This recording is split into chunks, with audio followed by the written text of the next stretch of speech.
राष्ट्रीय राजधानी दिल्ली एक बार फिर से सजकर तैयार है। तैयार हुई है G20 समिट की मेजबानी के लिए। नई दिल्ली में होने जा रहे इस समिट की लंबे वक्त से तैयारी चल रही थी। गुरुवार से ही विश्व के तमाम राजनयिकों ने नेताओं ने दिल्ली आना शुरू कर दिया।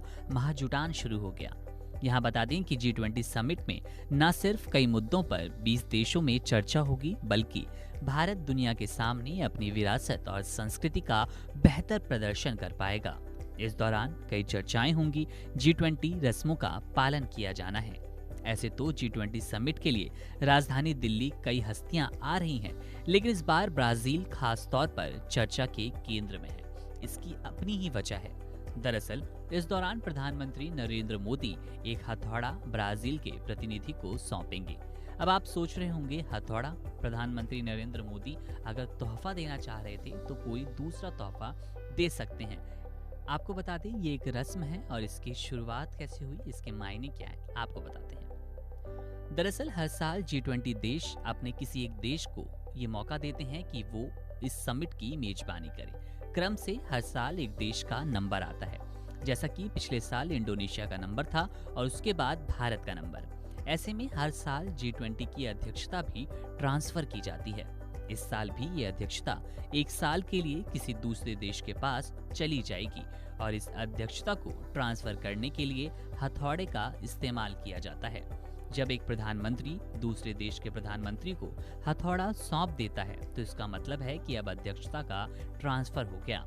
ऐसा ही करने जा रहे हैं भारत के प्रधानमंत्री नरेंद्र मोदी, क्योंकि अब अगली बार इस शिखर सम्मेलन की अध्यक्षता ब्राजील करने वाला है।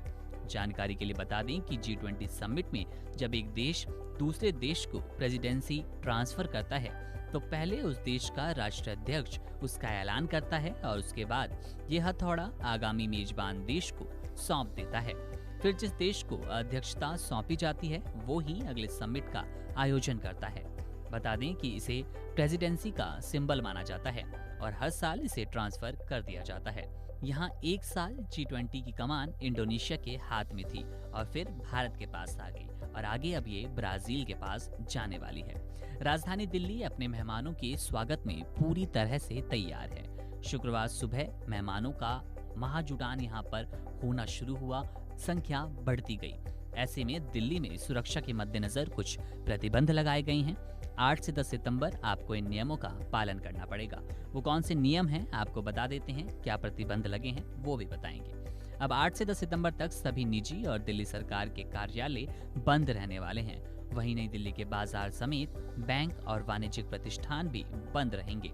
दिल्ली के मुख्यमंत्री अरविंद केजरीवाल ने G20 शिखर सम्मेलन के मद्देनजर ही 3 दिन सार्वजनिक अवकाश घोषित करने के प्रस्ताव को भी मंजूरी दी थी। राजधानी दिल्ली के सभी स्कूल, कॉलेज के साथ ही सरकार और MCD के कार्यालय भी 3 दिन यानी कि 8 से 10 सितंबर के बीच बंद रहने वाले हैं। आपको बता दें कि G20 का आयोजन 9 और 10 सितंबर को होगा, लेकिन शुक्रवार से ही मेहमानों का आना दिल्ली में शुरू हो गया है। इसलिए 8, 9 और 10 सितंबर तक दिल्ली में NDMC इलाके में ऐसे प्रतिबंध रहने वाले हैं।